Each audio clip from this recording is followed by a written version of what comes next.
মৰমৰ বন্ধু বান্ধৱীসকল তোমালোক সকলোকে আমাৰ এই চেনেলটোলৈ পুনৰবাৰ স্বাগতম জনাইছোঁ। DLEDৰ প্ৰি এণ্ড টেষ্ট এক্সামৰ চিলেবাছ অনুসৰি তোমালোকৰ পৰীক্ষাত ইণ্ডিয়া আফটাৰ ইণ্ডিপেণ্ডেন্সৰ ৰিলেটেড কুৱেশ্যন তোমালোকৰ আহিব। গতিকে ইয়াৰ ৰিলেটেড কিছু কথা আজিৰ এই ভিডিঅ'ত আমি আলোচনা কৰিম। তোমালোকে ভিডিঅ'টি শেষলৈকে চাই থাকা। এই ভিডিঅ'ত কেৱল আলোচনাহে কৰিম, উত্তৰখিনি লগতে MCQ টাইপত কুৱেশ্যন মই অন্য এটা ভিডিঅ'ৰ যোগেদি তোমালোকৰ মাজলৈ লৈ আহিম। আমি সকলোৱে জানো যে আমাৰ দেশ ভাৰত এখন স্বাধীন দেশ, কিন্তু আমাৰ দেশখন 1947 চনৰ 14 আগষ্টৰ আগলৈকে পৰাধীন আছিল, অৰ্থাৎ আনৰ অধীন আছিল।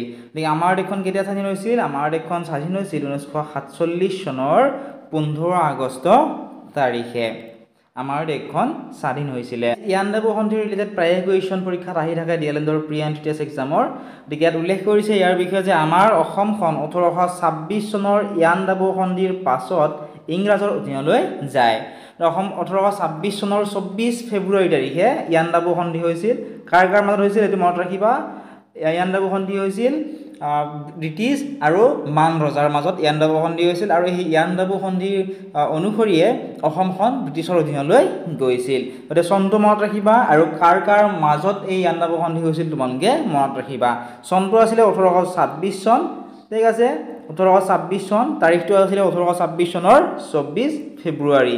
কাৰ মাজত হৈছিলে? ব্ৰিটিছ আৰু মান ৰজাৰ মাজত ইয়াণ্ডাবু সন্ধি স্বাক্ষৰিত হৈছিল, আৰু সেই ইয়াণ্ডাবু সন্ধিৰ ফলতে অসমখন ব্ৰিটিছৰ অধীনলৈ গৈছিলে। নেক্সট ইম্পৰ্টেণ্ট হৈছে ইয়াৰে জানিবলগীয়া এইখিনি যে ব্ৰিটিছ শাসনৰ বিৰুদ্ধে আন্দোলন কৰাৰ কাৰণে পিয়লি ফুকন আৰু জীউৰাম দুলীয়া বৰুৱাক 1830 চনত ফাঁচি দিয়া হৈছিল, আৰু মণিৰাম দেৱান আৰু পিয়লি বৰুৱাক 1858 চনত ফাঁচি দিয়া হৈছিল। এখেতসকল আছিল আমাৰ জাতীয় শ্বহীদ। এতিয়া চোৱা, ইয়াতে কনফিউজিং লাগে এইটো পিয়লি ফুকন আৰু পিয়লি বৰুৱা। পিয়লি ফুকনক কেতিয়া ফাঁচি দিছিল? 1830 চনত ফাঁচি দিয়া হৈছিল। পিয়লি বৰুৱাক দিয়া হৈছিল 1858 চনত। পিয়লি ফুকন আৰু পিয়লি বৰুৱাৰ ৰিলেটেড কুৱেশ্যন আহিলে প্ৰায়ভাগ বন্ধু বান্ধৱীয়ে ভুল কৰে। গতিকে এই কুৱেশ্যনটো এনেকুৱা ধৰণৰ এটা কুৱেশ্যন 2017 চনৰ কুৱেশ্যন পেপাৰ এখনত আহিছিলে। গতিকে মনত ৰাখিবা, পিয়লি ফুকন আৰু জীউৰাম দুলীয়া বৰুৱাক ফাঁচি দিছিল 1830 চনত, মণিৰাম দেৱান আৰু পিয়লি বৰুৱাক 1858 চনত ফাঁচি দিয়া হৈছিলে। আৰু ইয়াৰ পৰা তোমালোকক মই গেৰাণ্টি দি কৈছোঁ 1 নম্বৰ এটা তোমালোকৰ পৰীক্ষাত ইয়াৰ পৰা আহিবই। নেক্সট এইখিনি পঢ়োৱাচোন। ইংৰাজৰ বিৰুদ্ধে 1860 চনৰ পৰা 1900 চনলৈকে অসমত বহুতো সৰু সৰু আন্দোলন হৈছিল। এই আন্দোলনসমূহৰ গুৰি ধৰিছিল কৃষক আৰু সাধাৰণ ৰাইজে। কৃষক আৰু সাধাৰণ ৰাইজে এই আন্দোলনৰ গুৰি ধৰাৰ মেইন কাৰণ এটাই আছিল, কাৰণ ব্ৰিটিছৰ যি শোষণ নীতি আছিল ইয়াৰ ফলত কৃষক আৰু যিবোৰ সাধাৰণ ৰাইজ আছিল বা দুখীয়া ৰাইজ আছিল তেওঁলোকেহে বেছি ক্ষতিগ্ৰস্ত হৈছিল।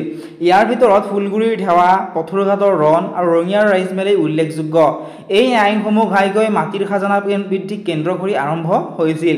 আৰু মাটিৰ খাজানা ইমানেই বেছি বৃদ্ধি কৰা হৈছিল, বহুতো কৃষকে কি কৰিছিল? ছুইচাইড কৰিবলগীয়া হৈছিল, বা বহুতো কৃষকে মৃত্যুবৰণ কৰিবলগীয়া হৈছিল। আৰু ইয়াৰ বাবে কি কৰিছিল? সেই কৃষকসকলে লগ লাগি বা সাধাৰণ ৰাইজে লগ লাগি বিভিন্ন ধৰণৰ আন্দোলন কৰিছিল। নগাঁও জিলাৰ ফুলগুৰিত 1861 চনত কৃষকসকলে বিদ্ৰোহ কৰিছিল। এয়ে হৈছিল বিখ্যাত ফুলগুৰিৰ ধেৱা। আৰু সেইদৰে 1893 চনত ৰঙিয়াত আৰু 1894 চনত দৰং জিলাত পথৰুঘাটত কৃষক বিদ্ৰোহৰ সূত্ৰপাত হৈছিল। এতিয়া ফুলগুৰিৰ ধেৱা কেতিয়া হৈছিল? পৰীক্ষাত আহিব পাৰে 1861 চনত, হয়নে?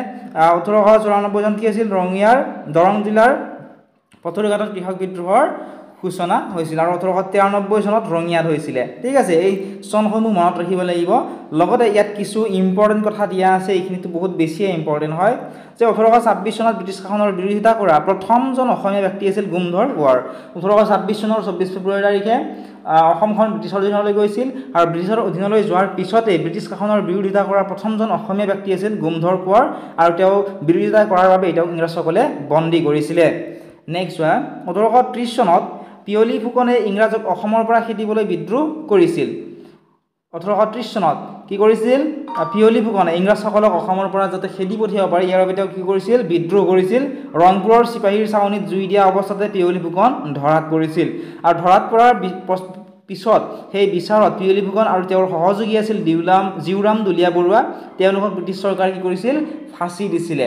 ঠিক আছে, এতিয়া নেক্সট চোৱা, 1857 চনত ইংৰাজৰ শাসনৰ বিৰুদ্ধে ভাৰতত এটি ডাঙৰ বিদ্ৰোহ হৈছিল সৰু ডাঙৰটো বহুতো বিদ্ৰোহ হৈছিল ইয়াত মেইন পইণ্ট কেইটা উল্লেখ কৰা হৈছে আৰু ইয়াকে চিপাহী বিদ্ৰোহ বুলি কোৱা হয় এটা পৰীক্ষাত আহিব যে চিপাহী বিদ্ৰোহ কেতিয়া হৈছিল 1857 চনত চিপাহী বিদ্ৰোহ হৈছিল আৰু চোৱা কিছুমানৰ মতে এই ভাৰতৰ প্ৰথমখন স্বাধীনতা সংগ্ৰাম আছিল 1857 চনত চিপাহী বিদ্ৰোহ গোটেই ভাৰততে বিয়পি পৰিছিল আৰু অসমত এই বিদ্ৰোহৰ গুৰি ধৰিছিল মণিৰাম দেৱানে মানে পৰীক্ষাত আহিব পাৰে যে 1857 চনত হোৱা চিপাহী বিদ্ৰোহৰ অসমৰ গুৰি ধৰোঁতা কোন আছিলে 1857 চনত হোৱা চিপাহী বিদ্ৰোহত অসমৰ গুৰি ধৰোঁতা আছিলে মণিৰাম দেৱান কিন্তু ইংৰাজে এই বিদ্ৰোহৰ উমান পাই মণিৰাম দেৱান আৰু তেওঁৰ সহযোগী পিয়লি বৰুৱাক তেওঁ ধৰা পেলাইছিল আৰু ধৰা পেলোৱাৰ পিছত তেওঁলোকক দেশদ্ৰোহী সজাই তেওঁলোকক ফাঁচি দিছিলে এইটো তোমালোকে মনত ৰাখিবা এতিয়া চিপাহী বিদ্ৰোহ এইটো কোনে আৰম্ভণি কৰিছিলে চিপাহী বিদ্ৰোহ আৰম্ভ কৰিছিলে মংগল পাণ্ডে ঠিক আছে অসমৰে গুৰি ধৰোঁতা আছিলে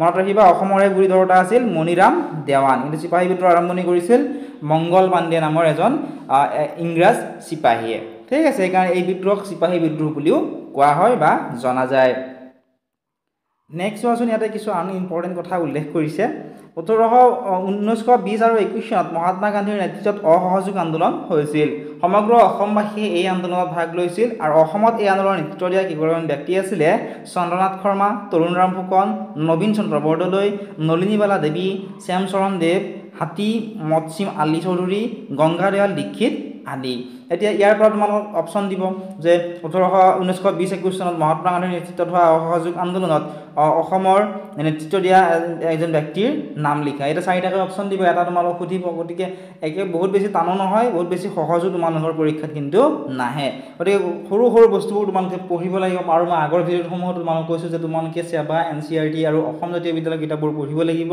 তাৰ পৰাহে তোমালোকৰ আহিব অনলি তোমালোকে MCQবোৰ চাই গ'লে তোমালোকৰ পৰীক্ষাত কিন্তু নহ'ব তোমালোকৰ পৰীক্ষা ভাল নহ'ব ঠিক আছে এটা নেক্সট 1930 পৰা 32 চনত দেশত আইন অমান্য আন্দোলন চলিছিল আৰু এই আন্দোলনত অংশগ্ৰহণ কৰা অসমৰ কেইগৰাকীমান উল্লেখযোগ্য ব্যক্তি হৈছে হেমচন্দ্ৰ বৰুৱা অমিয় কুমাৰ দাস ৰমণী মোহন ৰায় কীৰ্তিনাথ শৰ্মা চন্দ্ৰপ্ৰভা শইকীয়ানী আৰু পুষ্পলতা দাস আদি পুৰা ভিডিঅ' তোমালোকে আমাৰ এপত পাবা যিসকল বন্ধু বান্ধৱীয়ে আমাৰ এপটো ডাউনলোড কৰি লোৱা এতিয়া ডেছক্ৰিপশ্যনত দিয়া লিংকত ক্লিক কৰি এপটো ডাউনলোড কৰি তাত তোমালোকে question paper question answer notes PDF সকলোবোৰ তাত তোমালোকে পাই যাবা এতিয়া তোমালোকে ডাউনলোড কৰি লগতে তাত তোমালোকে কুৱেশ্যন পেপাৰসমূহৰ লগতে তোমালোকে কিতাপবোৰ তাত তোমালোকে পাবা এতিয়া এপটো ডাউনলোড কৰি ৰেজিষ্টাৰ কৰি লোৱা